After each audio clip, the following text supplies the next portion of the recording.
Okay, YouTubers, this is the Angryprepper. So today's video is going to be a quick video on the toxic water spill in Florida, near Tampa, that is, in Manatee County to be exact. So as of Friday, they had a leak, if you will, of radioactive toxic water leaking into the surrounding area's water supply.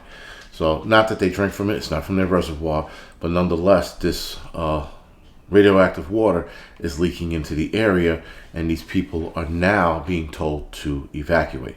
So what's leaking is a water waste pond from an old phosphate plant, piney plant in, again, near Tampa, Manatee County, if I'm saying that right, or Manatee County, sorry. So this water is, again, from an old phosphate plant, which they had a pond that was storing this bad water and the runoff of the phosphates that they had in the area. So the water runoff goes into this pond and it pretty much stays there.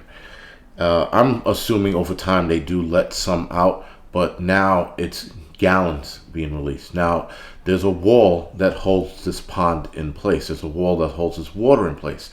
And that wall is starting to collapse. It's actually imminent collapse, which means it's going to collapse.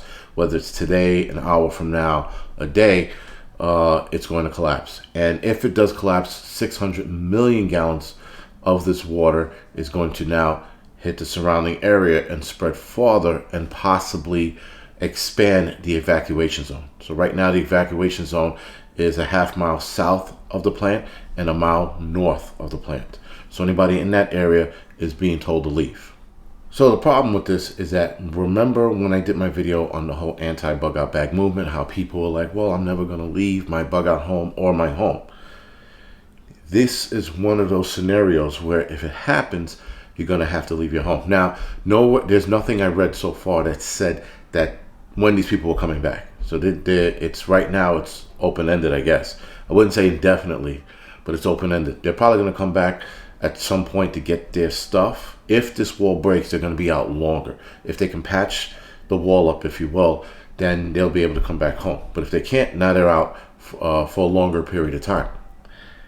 This is where the bug out bag comes in handy. This is why bugging out should always be a plan in your preps. Even if you are so wholeheartedly concentrating on staying home, you should still have a bug out plan in place for something like this. This is not a shit hits the fan scenario. It's not the end of the world, but there is instances where things like this happen where you have to leave, where authorities are not going to let you stay, especially not with radioactive material in the area. So the plant it's called Piney Point Phosphate Processing Plant. They process phosphates for fertilizer. After the fertilizer is made, the phosphate is now no good. It's indefinite waste, right? So it can't be dumped anywhere. It can't be buried. It has to be stacked where it is at this plant and housed there, or out in the open, not housed, but planted in this area for long, forever, pretty much. Not even a long period of time, not forever. It's there forever. So the runoff that they get from rain or anything else, that water goes into a pond and it sits there. Now, I guess over time in the pond, it evaporates. It has to, right? But this wall is breaking, and that's what's causing the problem. Now, the problem with this, again, this phosphate, it's low radioactive waste. But over time, the abundance of it collecting now becomes just radioactive, because the level of radioactive activity goes up the more you pile onto the stack, if you will. One of the models they had of the wall collapsing, right? So obviously these people, the engineers, they're sitting there and they're spitballing what's going to happen if this wall collapses, and they're giving different models. And one model shows a 20-foot wall of water, I guess, entering the near neighborhood, the neighborhood in that area. That's why they evacuated in case that does happen. Now, this is not water like Katrina water, which was a lot of it was wastewater and regular water mixed. This is radioactive water, and this is 600 million gallons of it. So this is just pure, straight, radioactive, toxic, heavy metal water that would be heading towards them, and they would definitely be screwed, because the rescue mission would be even harder. Now, obviously, the rescue mission would be all helicopter, aerial, if you will, I guess boats and stuff like that might be out. I don't know. I don't know if that stuff is going to corrode the motors or anything. But they want them out now so that they don't end up in that situation. This is why bugging out should be part of your plan. And your bug out bag should always be on the ready for cases like this. Now, the radioactiveness of this phosphate, it's called phosphogypsum. Phosphogypsum. That's the name of the material before it's broken down into fertilizer material, and then this leftover waste is laying by. Now the leftover waste has uranium and thorium in it, so that's what makes it radioactive. Again, it's low grade, but when you stack it over time, it becomes higher level radiation or radioactiveness. Sorry, radioactiveness, whatever. My point is that the people in that area are going to enter a catastrophic disaster if this wall gives up. So those people are out, but they might have to expand the evacuation area. So right now, the evacuation area, like I said, was a half mile south of the plant and 1 mile north of the plant. So if this wall breaks, I'm going to assume that evacuation is going to expand even more, and more people are going to have to evacuate.